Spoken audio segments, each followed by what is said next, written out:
Hello welcome back. എല്ലാവരും സുഖമായിട്ടിരിക്കുമെന്ന് വിശ്വസിക്കുന്നു. നമ്മളിപ്പം വീഡിയോ പോസ്റ്റ് ചെയ്തിട്ട് ഇപ്പോൾ 3 ദിവസത്തിന് മേലെ ആയിട്ടോ. അന്ന് ലാസ്റ്റ് വീഡിയോ ഇട്ട സമയത്ത് ഞാൻ വിചാരിച്ചതായിരുന്നു കണ്ടിന്യൂസ് ആയിട്ട് വീഡിയോസ് ഇടണമെന്ന്. പക്ഷേ ഓരോ തിരക്കുകൾ കാരണം അങ്ങനെ പറ്റുന്നില്ല. ഇപ്പോൾ ഇവിടെ സ്റ്റാഫും കൂടി ഉണ്ട്, എനിക്ക് മാനേജറും കൂടി ഉണ്ട് അതൊക്കെ റെഡിയാക്കാൻ. പക്ഷെ എന്നിട്ട് പോലും ഇവിടെ എത്തുന്നില്ല. പിന്നെ നമ്മളെ ഗ്യാസ് വന്നിട്ടുണ്ട് കേട്ടോ. ലാസ്റ്റത്തെ വീഡിയോയിൽ ഗ്യാസ് കഴിഞ്ഞ ഒരു കാര്യം പറഞ്ഞിട്ടുണ്ടായിരുന്നല്ലോ. പിന്നെ നമ്മളെ വിറകുപുരേൻ്റെ കാര്യം ഒരുപാട് പേര് എൻക്വയറി ചെയ്യുന്നുണ്ടായിരുന്നു കേട്ടോ. അതിൻ്റെ വീഡിയോ അയക്കണം, അതെങ്ങനെയാണ് കംപ്ലീറ്റ് മീൻസ് ആരെ കോൺടാക്ട് ചെയ്യണമൊക്കെ ചോദിച്ചിട്ട് ഞാൻ എന്തായാലും കംപ്ലീറ്റ് ആയിട്ട് കഴിഞ്ഞിട്ട് നിങ്ങൾ കണ്ടിട്ട് നമുക്ക് ഡീറ്റെയിൽസ് തരാം കേട്ടോ ഇൻഷാ അള്ളാ. അപ്പോൾ എനിക്ക് തന്നെ സത്യം പറയുകയാണെങ്കിൽ അറിയില്ല അതെങ്ങനെയായി വരിക എന്നുള്ളത്. എന്തായാലും നല്ല അടിപൊളിയായിട്ട് വരുന്നുണ്ട് കേട്ടോ. പിന്നെ റീനുവിനെ കോളേജിൽ ചേർത്തിട്ടുണ്ടെന്ന് കഴിഞ്ഞതിൽ പറഞ്ഞല്ലോ. ഇന്നിപ്പം നമ്മൾ ഫീസൊക്കെ കൊടുത്ത് അങ്ങനെ സെറ്റാക്കുകയാണ്. റീനുവിൻ്റെ അഡ്മിഷൻ അവിടെ സെറ്റാക്കുകയാണ് കേട്ടോ. അപ്പോൾ കോളേജ് കാണണം, ഹോസ്റ്റൽ കാണണം, ഹോസ്റ്റൽ ഫീസ് കെട്ടണം. ഇനിയിപ്പോൾ കോളേജിൽ പോവാണ് ആൾ. ചിലപ്പോൾ നെക്സ്റ്റ് വീക്ക് തൊട്ട് തന്നെ സ്റ്റാർട്ട് ചെയ്യും കേട്ടോ. ഇൻഷാ അള്ളാ അറിയില്ല എന്നത്തേക്കാണെന്നുള്ളത്. അപ്പം MES എഞ്ചിനീയറിംഗ് കോളേജ് കുറ്റിപ്പുറത്താണ് റീനുവിനെ BBAക്ക് ചേർത്തിട്ടുള്ളത്. അവൾ +2 സയൻസാണ് എടുത്തിട്ടുണ്ടായിരുന്നത്. പക്ഷേ +2 സയൻസ് എടുക്കുന്നതിന് മുമ്പേ തന്നെ അവൾ പറയുന്നുണ്ട് അവൾക്ക് സയൻസിൽ മീൻസ് MBBS എഞ്ചിനീയറിംഗ് ആ ഫീൽഡിലേക്ക് പോകാൻ താല്പര്യമില്ല. അവൾക്ക് BBA അങ്ങനെ BCom ആ കോഴ്സിലോട്ട് പോകണം എന്ന് പറയുന്നുണ്ട്. ബിസിനസ് അഡ്മിനിസ്ട്രേഷൻ ആ രീതിയിലോട്ട് പോകണം എന്ന് ആദ്യം പറഞ്ഞിട്ടുണ്ടായിരുന്നു.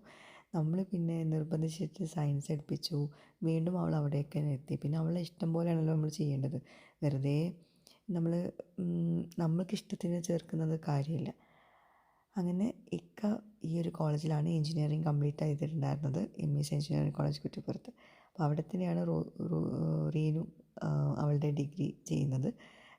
ഞാൻ പഠിച്ച സ്കൂളിലാണ് റീനു അവളുടെ 10th മീൻസ് 12th കംപ്ലീറ്റ് ചെയ്തത് കേട്ടോ. അവൾ റീനു MES സെൻട്രൽ സ്കൂൾ തിരൂരിലാണ് അവൾ KG തൊട്ടേ പഠിച്ചിട്ടുണ്ടായിരുന്നത് കേട്ടോ. അതിൻ്റെ ഇടയ്ക്ക് പിന്നെ UAE പോയി.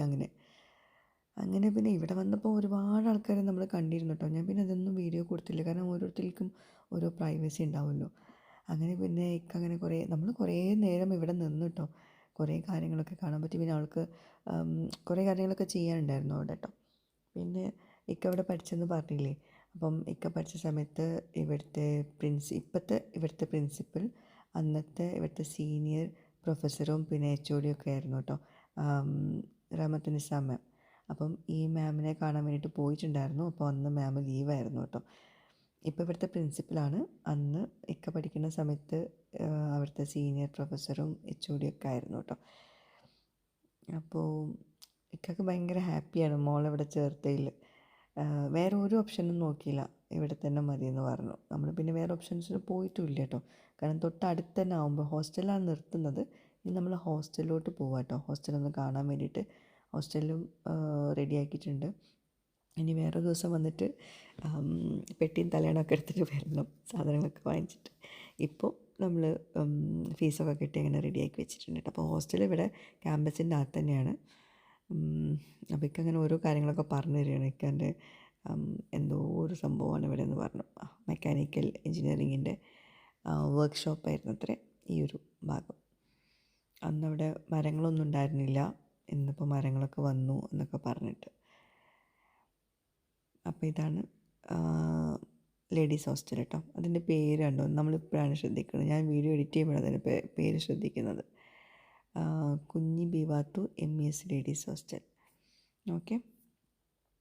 പിന്നെ അതിൻ്റെ അകത്ത് ഇക്കാക്ക് പോകാൻ പറ്റിയില്ല, കാരണം ലേഡീസിന് മാത്രമേ അകത്തേക്ക് കയറാൻ പറ്റുള്ളൂ. അപ്പോൾ ഇക്കാക്ക് വേണ്ടി ഞാൻ വീഡിയോ എടുത്തിട്ടുണ്ടായിരുന്നു, അല്ലാണ്ട് നമ്മൾ മൊത്തത്തിലൊന്നും വീഡിയോ എടുത്തില്ല. കാരണം ലേഡീസ് ഹോസ്റ്റലല്ലേ, അപ്പോൾ അതിൻ്റേതായ നമ്മൾ പ്രൈവസി ഒക്കെ കാണിക്കണമല്ലോ.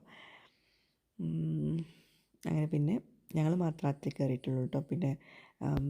പിന്നെ അവിടുത്തെ വാർഡനെ കണ്ടിട്ട് നമ്മൾക്ക് റൂംസൊക്കെ കാണിച്ചു തരാൻ വേണ്ടിയിട്ട് കോണ്ടാക്ട് ചെയ്തിട്ടുണ്ടായിരുന്നു. പിന്നെ റൂമിലൊക്കെ ഒന്ന് പോയി. അവളുടെ റൂമല്ല, നമുക്ക് റൂം എങ്ങനെ ഉണ്ടാവും എന്ന് നോക്കാൻ വേണ്ടിയിട്ട് റൂമിലൊക്കെ നോക്കി ഒക്കെ കണ്ടു. അങ്ങനെ പിന്നെ പോകുന്നു. എനിക്ക് തോന്നുന്നില്ല റീനു ഹോസ്റ്റലിൽ നിൽക്കുന്നത്, കാരണം വീട് വിട്ടിട്ട് നിന്നിട്ടില്ല. പക്ഷേ എനിക്കൊരാഗ്രഹമുണ്ട് അവിടെ ഇങ്ങനെ നിന്നിട്ട് സ്വന്തമായിട്ടെല്ലാം ചെയ്യട്ടെ. നമ്മളെപ്പോഴും മക്കളെ പുറകെ ഇങ്ങനെ നടക്കുമ്പോഴേ മക്കൾ വെടക്കാവും. അതായത് അവർക്കൊന്നും ചെയ്യാൻ പറ്റാത്ത, ഒറ്റയ്ക്ക് ചെയ്യാൻ പറ്റാത്ത ഒരു ഇതല്ലേ. അപ്പം ഞാനിങ്ങനെ വിചാരിക്കുന്നത് കുറച്ച് നിന്നിട്ട് അങ്ങനെ ഒന്ന് സെൽഫായിട്ടെല്ലാം ചെയ്ത് പഠിക്കട്ടെ. നമ്മളെപ്പോഴും ഇങ്ങനെ ഇപ്പോൾ യുഎയിലായ സമയത്ത് ആയതുകൊണ്ട് തന്നെ ഇവിടെ ഇപ്പോൾ നാട്ടിൽ അങ്ങനെ ഒറ്റയ്ക്ക് പോയിട്ടൊന്നും ശീലമില്ല. അപ്പോൾ ഇനി ഒറ്റയ്ക്കൊന്ന് പോയി അങ്ങനെയൊക്കെ നടക്കട്ടെ. എത്രത്തോളം ഹോസ്റ്റലിൽ നിൽക്കുന്നുള്ളത് അറിയില്ല, വിട്ട് നിന്നിട്ടില്ലല്ലോ. അപ്പോൾ എന്തായാലും ഇൻഷാ അല്ലാഹ് അങ്ങനെ തന്നെയല്ലേ, ഇവിടെ അടുത്ത് തന്നെയല്ലേ, നമുക്ക് വേണമെങ്കിൽ വിളിച്ച് കൊണ്ടുവരും ചെയ്യാമല്ലോ. പിന്നെ ഇനി പോകുന്നത് വേറെ കുറേ പണികളുണ്ട് കേട്ടോ ഒന്ന്. അപ്പോൾ റൂഹിനെയും റോസിനും സ്കൂളിൽ നിന്ന് എടുക്കണം. എന്നിട്ട് പിന്നെ നമ്മൾ നിസ്കരിച്ചിട്ടുണ്ടായിരുന്നില്ല, അപ്പം അവിടെ നിന്ന് നിസ്കരിച്ചു. പിന്നെ റൂഹി ആകെ സർപ്രൈസ്ഡ് ആണ്. റൂഹി സ്കൂൾ ബസ്സിൽ കയറാൻ നിൽക്കുകയാണ് കേട്ടോ. പിന്നെ അവിടെ നമ്മൾ വീട്ടിലെത്തിയിട്ടില്ലല്ലോ, ഉമ്മ ഉണ്ട് അവിടെ, എന്നാലും വീട്ടിലെത്തിയിട്ടില്ലല്ലോ. അപ്പം അവളിങ്ങനെ വെയിറ്റ് ചെയ്തുകൊണ്ട് നിൽക്കുക കേട്ടോ. പിന്നെ ആൾ ആകെ സർപ്രൈസ് ആയിട്ട് നിൽക്കുന്നത്, ബസ്സിൽ പോകണില്ല, പപ്പാനും ഉമ്മാനും കൂടെ കാറിൽ വരാമെന്നൊക്കെ പറഞ്ഞു. അവൾ വിചാരം അവളെ ബസ്സിൽ പറഞ്ഞേക്കുന്ന. പിന്നെ അവിടെ നിൽക്കാൻ അമ്മായിൻ്റെ വീട്ടിൽ പോയിട്ടുണ്ടായിരുന്നു. അവിടെ കുറച്ച് കളക്ഷൻസ് നോക്കാനുണ്ട്, വേറെ ഒന്നല്ല, ഡ്രസ്സിൻ്റെ കളക്ഷൻസ് കേട്ടോ. അതിന് മുമ്പ് ഇവിടുത്തെ പൂച്ചകളെ കാണിച്ചു തരാം കേട്ടോ. ഒത്തിരി പൂച്ചകളുണ്ട് ഇവിടെ, പൂച്ചനെ വളർത്തുന്നുണ്ട് അതുപോലെ. പിന്നെ അപ്പം റോസ് ആണെങ്കിൽ അതിൻ്റെ ഫാനാണ്, അവൾക്ക് ഭയങ്കര ഇഷ്ടമാണ്. ഞാൻ പിന്നെ അടുപ്പിക്കാത്തതാണ്, എനിക്കിഷ്ടമല്ല വീട്ടിൽ പൂച്ചകൾ ഇങ്ങനെ കിടക്കണമെന്ന്. എനിക്ക് പേഴ്സണലി ഇഷ്ടമല്ല. പിന്നെ ഞാൻ തന്നെ വൃത്തിയാക്കാൻ നിൽക്കേണ്ടി വരും, അതിനും കൂടി ഞാൻ നോക്കണ്ടേ. പുറത്തൊക്കെ വീടിനകത്ത് കയറുന്നത് എനിക്ക് വലിയ താല്പര്യമില്ല. പിന്നെ ഇവിടുത്തെ എൻ്റെ എന്താ പറയുക, ഇക്കാൻ്റെ അമ്മേൻ്റെ മക്കളും എളാപ്പൻ്റെ മക്കളും എല്ലാവരും കൂടി ചെറിയൊരു ഓൺലൈൻ ബിസിനസ് തുടങ്ങിയിട്ടുണ്ട്. അപ്പോൾ അതിൻ്റെ ഇത് ഞാൻ മുമ്പ് വീഡിയോയിൽ കാണിച്ചിട്ടുണ്ടായിരുന്നു കേട്ടോ. അപ്പോൾ അതിൻ്റെ ഫോൺ നമ്പർ ഞാൻ ഇവിടെ വേണമെങ്കിൽ കൊടുക്കാം. അപ്പം അതിൽ പുതിയ കളക്ഷൻസ് വന്നിട്ടുണ്ട്. അപ്പോൾ ഞാൻ വേഗം വന്ന് അവർ പെട്ടി പൊട്ടിക്കുന്നതിന് മുമ്പ് തന്നെ വേഗം റോസിനും റീനും പിന്നെ എനിക്കും ഇതാ ഈ ഒരു ഡ്രസ്സ് ഓർമ്മ ഉണ്ടോ, ഇത് ഇവരുടെ പേജിൽ നിന്ന് എടുത്തതാണ് കേട്ടോ. അപ്പം ഇത് ഇവരുടെ പേജിൽ നിന്ന് എടുത്തതല്ല, ഇവരെനിക്കന്ന് വീഡിയോ എടുക്കാൻ വേണ്ടിയിട്ട് തന്നതായിരുന്നു കേട്ടോ. ഇതും റോസിനൊരു ഡ്രസ്സും ഞാൻ കാണിച്ചിട്ടുണ്ടായിരുന്നു. ഇപ്പോൾ പുതിയ കളക്ഷൻസൊക്കെ വന്നിട്ടുണ്ട്, അപ്പോൾ കളക്ഷൻസൊക്കെ നോക്കിയായിരുന്നു. അപ്പോൾ ഞാനും റീനും റോസും ഞങ്ങൾ മൂന്നാളും ഒരു 2-3 ഡ്രസ്സൊക്കെ എടുത്തിട്ടുണ്ടായിരുന്നു കേട്ടോ. അപ്പോൾ ഇത് ഞാൻ എടുത്തിട്ടോ, അതെനിക്ക് ഭയങ്കരമായിട്ട് ഇഷ്ടപ്പെട്ടു. എനിക്ക് പറ്റിയ കളക്ഷൻസ് ഉണ്ട് കേട്ടോ. അതിൽ കുറേ മോഡസ്റ്റ് വേ കളക്ഷൻസ് ഉണ്ട്, നല്ല തുണിയാണ്, പാൻസ് ഉണ്ട് അതിൻ്റെ കൂടെ കേട്ടോ. അപ്പം ഇതൊക്കെ ഇപ്പം സംഭവം ഉണ്ടോയെന്ന് എനിക്കറിയില്ല, കാരണം ഞാനിത് കുറച്ച് ദിവസം മുമ്പ് എടുത്തിട്ടുള്ള വീഡിയോ ആണ് കേട്ടോ. അപ്പം എനിക്ക് ഇഷ്ടമായപ്പം ജസ്റ്റ് നിങ്ങളുമായിട്ട് ഷെയർ ചെയ്തിട്ടുണ്ട്. ആർക്കെങ്കിലും വേണമെന്നുണ്ടെങ്കിൽ ഞാനിവിടെ നമ്പർ കൊടുക്കാൻ കോൺടാക്ട് ചെയ്തോളൂ കേട്ടോ.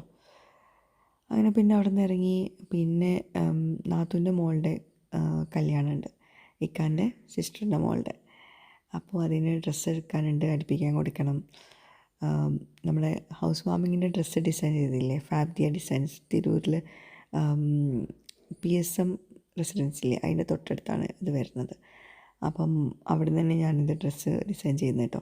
അപ്പോൾ അത് മക്കളെ കൂട്ടിയിട്ടാകുമ്പോൾ അളവൊക്കെ കിട്ടും വിചാരിച്ചിട്ടാണ് പോയത്. അപ്പോൾ അളവുകളൊക്കെ എടുത്തിട്ടുണ്ട്, പക്ഷേ ഇതുവരേക്കും നമ്മൾ ഡ്രസ്സിൻ്റെ ഏത് ക്ലോത്ത് വേണമെന്ന് ഡിസൈൻ ചെയ്തിട്ടില്ല. അപ്പം മക്കളാണെങ്കിൽ ആകെ ടയേർഡുമാണ്, റോസ് അവിടെ കിടന്ന് ഉറങ്ങണമൊക്കെ ഉണ്ടായിരുന്നു കേട്ടോ. അങ്ങനെ അധികം നേരം അവിടെ നിൽക്കാൻ പറ്റിയില്ല. ഇക്കാക്ക് അപ്പോൾ തന്നെ വീട്ടിലേക്ക് പോകണം, കുറേ നേരയിൽ വന്നിട്ടെന്നൊക്കെ പറഞ്ഞു. അങ്ങനെ ഞങ്ങൾ തിരിച്ച് വീട്ടിലോട്ട് പോകാൻ കേട്ടോ. പിന്നെ നമുക്ക് ഇതുവരേക്കും വീഡിയോ എടുത്തിട്ടുണ്ടായിരുന്നത് എൻ്റെ മാനേജറാണ്. അപ്പോൾ ആളിവിടെ ഇറങ്ങി, അവൾ വീട്ടിലോട്ട് പോകാമെന്ന് പറഞ്ഞു. പിന്നെ ഞങ്ങൾ കുറച്ച് കോണൊക്കെ, സ്വീറ്റ് കോണൊക്കെ വാങ്ങിച്ചു അവിടുന്ന്. ചെറിയൊരു വിശപ്പൊക്കെ ഉണ്ടായിരുന്നു കേട്ടോ. അതിൻ്റെ ഇടയ്ക്ക് നമ്മൾ ഫുഡ് കഴിച്ചിട്ടുണ്ടായിരുന്നു കേട്ടോ, ചോറ് കഴിച്ചിട്ടുണ്ടായിരുന്നു. അത് ഞാൻ വീഡിയോ എടുക്കാൻ വിട്ടുപോയിട്ടോ. അമ്മായിൻ്റെ വീട്ടിൽ പോയില്ലേ, അതിന് മുമ്പ് ഫുഡ് കഴിച്ചിട്ടാണ് അമ്മായിൻ്റെ വീട്ടിൽ പോയത്. പിന്നെ അവിടെ നിന്ന് നേരെ വീട്ടിലോട്ട് പോകുന്നു. പിന്നെ ഉണ്ടല്ലോ, ഇപ്പോൾ എനിക്കെന്തോ ഈ വിറകുപുര ഉണ്ടാക്കുന്നതിന് മുമ്പ് തന്നെ തുടങ്ങിയിട്ടുണ്ട് കേട്ടോ. എനിക്ക് വിറകൊക്കെ ഇങ്ങനെ ഒതുക്കി വെക്കണം, വിറക് കുറേ വേണം. പണ്ട് എനിക്ക് അങ്ങനത്തെ ഒരു ചിന്തയേ ഇല്ലായിരുന്നു. പക്ഷേ ഇപ്പോൾ എനിക്കെന്തോ ഭയങ്കര ഇഷ്ടമാണ് ഈ വിറകുപുരയും വിറകടുപ്പും ഇതൊക്കെ. നമ്മൾ ലേഡീസിന് പൊതുവേ അത് ഇഷ്ടമാണല്ലോ. ഇവിടെ ഇക്ക അങ്ങനെ കളിയാക്കും, നീ തള്ള വൈബ് ആയിട്ടുണ്ടെന്ന്. പക്ഷെ എനിക്ക് എന്തോ ഭയങ്കര ഇഷ്ടമാണ് വിറകടുപ്പ് കത്തിക്കുന്നതും വിറക് ഒതുക്കി വെക്കുന്നതും. ഇവിടെ നിർത്തി പോകല്ലേ, ചെറുതാണ് എന്നാലും. ഇക്ക ഉണ്ടാക്കിയ വെണ്ടക്ക, മാഷാല്ലാ. ഇക്കാക്ക് ഒരു നേരത്തെ ഉപ്പേരിക്കുള്ള വെണ്ടക്കയായി, വെണ്ടക്കൻ്റെ ഓളം. നാളെ ഞാൻ കൈകൊണ്ട് ആക്കിയതിന് ശേഷം എന്നെ ഇതിൽ തൊടിയിപ്പിച്ചിട്ടില്ല. അന്ന് എനിക്ക് കുറേ ചീത്തട്ടി. ആരാണ് വെണ്ടക്ക അങ്ങനെ ആക്കൽ? ഈ ഒരു വ്ളോഗറല്ലേ? ഇതാണ് വ്ളോഗർമാർക്ക് ഇപ്പോൾ ഇതൊക്കെ പഠിച്ചിട്ട് വേണം. ഇവിടെ കിടന്നുണ്ട് കണ്ടല്ലോ. അത് എടുത്തോളൂ, അത് കേടന്നിക്കണല്ലോ. കേടൊന്നുമല്ല, അതതിൻ്റെ പൂവാണ്. എടുത്തോളേ, ആ പൂവാണ് നമുക്കൊരു ഉപ്പേരിക്കായിട്ട് വേണമെങ്കിൽ എന്താ എന്താ വിളവെടുപ്പാണ്, വെണ്ടക്കേൻ്റെ വിളവെടുപ്പ് 3. എന്താ അല്ലേ ഇതൊക്കെ നമ്മൾ വലിയ സംഭവമായിട്ട് പറഞ്ഞു, കുറേ തോട്ടമുള്ളവർ വിചാരിക്കും.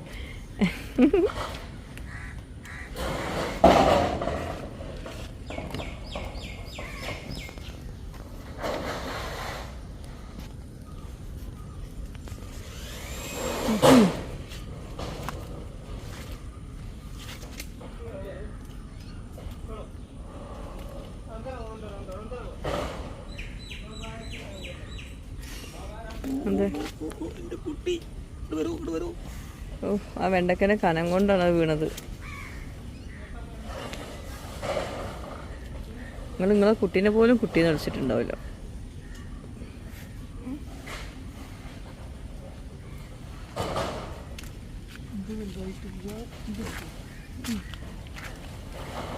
എത്ര 1 2 3 4 5 6 7 8 എണ്ണം, 9. ആവശ്യത്തിനുണ്ടല്ലേ. ഞാൻ പിന്നെ ഇതും കൂടി എടുത്താളേ. വെറുതെ ഇനിയിപ്പോൾ അതിൻ്റെ കൂടെ ആവില്ല. അതാ അവിടെ 3 ചെറുതുണ്ട്. വൈകുന്നേരത്തിൽ അതത് ഇപ്പുറത്തത്. ഓ നോ, നല്ല വലുപ്പുണ്ടല്ലോ ഇത്. മാഷാ അല്ലാ. ഞാൻ പറഞ്ഞതൊന്നും പ്രാക്കട്ടൂല, നിങ്ങൾ പറഞ്ഞാൽ പ്രാക്കട്ടു. ഇക്ക് എന്തെങ്കിലും ഉണ്ട്, നല്ല രസമുണ്ട്, ഞാൻ എന്തെങ്കിലും ആക്കിയതിന് രസമുണ്ട് പറഞ്ഞാൽ പിന്നെ അത് കഴിഞ്ഞു പ്രാക്കട്ടി. കൊതുകൊക്കെ വീട്ടിൽ കാണുന്നുണ്ടാവോ? അത് ഫുള്ള് കൊതുക്. ഓക്കെ, നിങ്ങൾ തന്നെ പിടിച്ചിട്ട് നമുക്ക് തമ്മിൽ എടുക്കാം. ഉണ്ടോ ഇതൊക്കെ നിങ്ങളെ മേത്ത് കൊതുക്? മറ്റേ വിക്സ് ആക്കിയില്ല?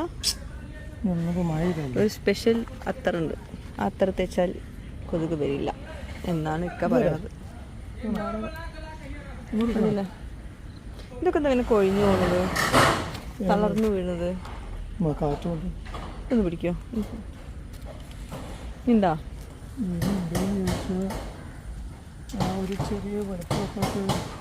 എടുത്തോളേ. ഇനിയിപ്പോൾ ഞാൻ ഇനി വേറെ ഇതില്ലല്ലോ.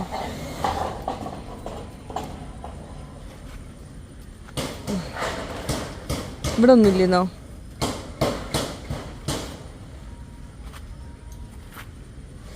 വെണ്ടയ്ക്കൊക്കെ എന്താ നല്ല വളം ഒന്ന് പറഞ്ഞുതരോ ആരെങ്കിലും? ചാണകം ഇട്ട് കൊടുത്തില്ല? പിടിച്ചോ. പയറുണ്ട് അല്ലേ? അവിടെ വിറകുപുരൻ്റെ പണിയിലാണ് എല്ലാവരും, ഭയങ്കര ബിസി, നല്ല തിരക്കാണ്. ഇവിടെയൊക്കെ നല്ല കച്ചറയിക്കുന്നു, ഇതൊക്കെ ഒന്ന് വൃത്തിയാക്കണം കേട്ടോ. മൊത്തം മഴ ചെയ്തപ്പോൾ എല്ലാം കൂടി ചേരിട്ടൊന്നുമില്ല. മതില്ലേ ആ പയറുകൊണ്ട് വെച്ചാൽ? എൻ്റെ ഇതിൽ ചാർജ് കഴിഞ്ഞിട്ടുണ്ട്. മതി, അത്രത്താനുള്ളതാ. ഇവിടെ ഒന്നും ഇത് വീണട്ടോ പയർ. ഓ അതിനകത്തുനിന്ന് കണ്ടുപിടിച്ചു. ഓ നല്ല വലുപ്പമുണ്ടല്ലോ ഇത്. ഉള്ളി കേക്കിയത് വെണ്ടയ്ക്ക പയറും കൂടി ഉണ്ടാക്കാം.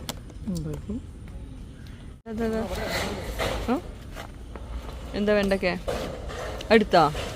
ഞാൻ വിചാരിച്ച അടുത്ത പ്രാവശ്യത്തേക്ക് എടുക്കാൻ.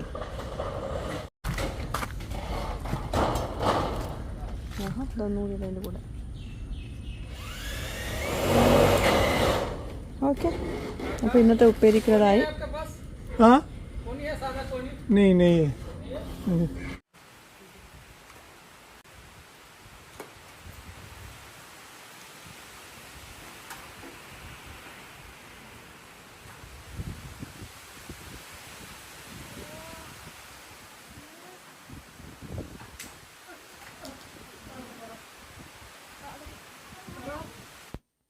ഇതുണ്ടല്ലോ ഭയങ്കര നല്ല ദിവസമായിരുന്നു കേട്ടോ.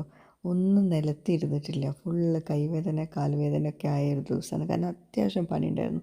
അതിൻ്റെ ഇടയിൽ കൂടെ നല്ല മഴയുള്ളൊരു ദിവസം. അപ്പം നെയ്ച്ചോറ് കോഴിമുളകിട്ടൊക്കെയാണ് ഉണ്ടാക്കിയിട്ടുള്ളത്. എളുപ്പപ്പണിക്കാണ് ചെയ്തത് കേട്ടോ. സാധാ ചോറൊക്കെ വേവിച്ചെടുക്കുമ്പോൾ കൂട്ടാൻ സൈഡ് ഡിഷ് കുറേ വേണ്ടേ.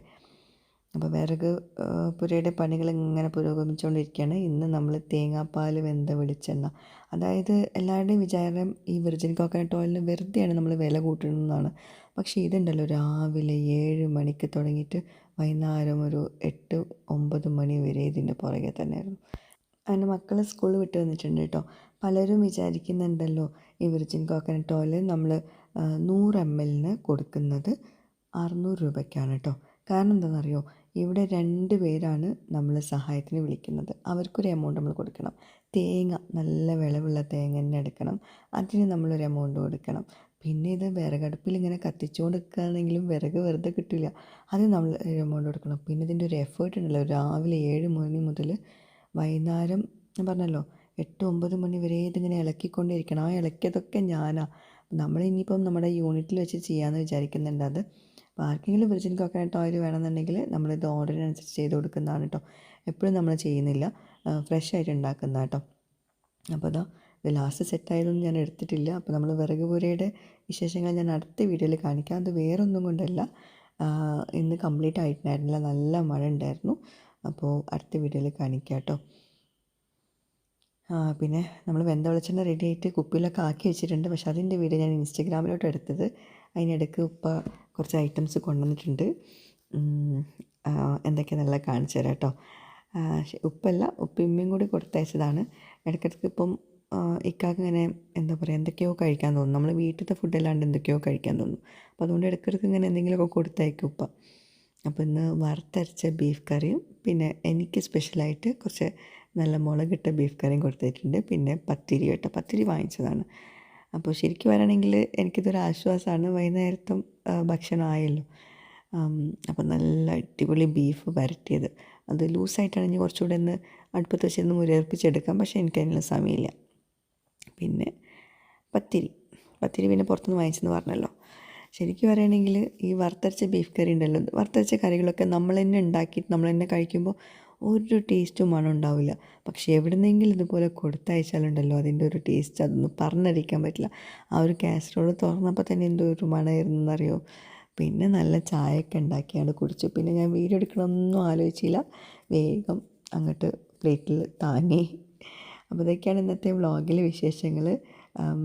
നമ്മൾ വീഡിയോ ഇടാഞ്ഞാലും കുറേ ആൾക്കാർ ഇങ്ങനെ മെസ്സേജ് ആക്കിക്കൊണ്ടേയിരിക്കും, എന്താ വീഡിയോ ഇടാത്ത, എന്തെങ്കിലും പ്രശ്നമുണ്ടോ. എല്ലാവർക്കും ടെൻഷനാണ് ഞാൻ വീഡിയോ ഇടാഞ്ഞാൽ. എന്തായാലും സന്തോഷമേ ഉള്ളൂ. അൽഹംദുലില്ലാഹ് ഇതുവരെ കുഴപ്പങ്ങളൊന്നുമില്ല. എല്ലാവരും പ്രാർത്ഥനയിൽ ഇൻക്ലൂഡ് ചെയ്യുമെന്ന് പ്രതീക്ഷിക്കുന്നു. ബൈ.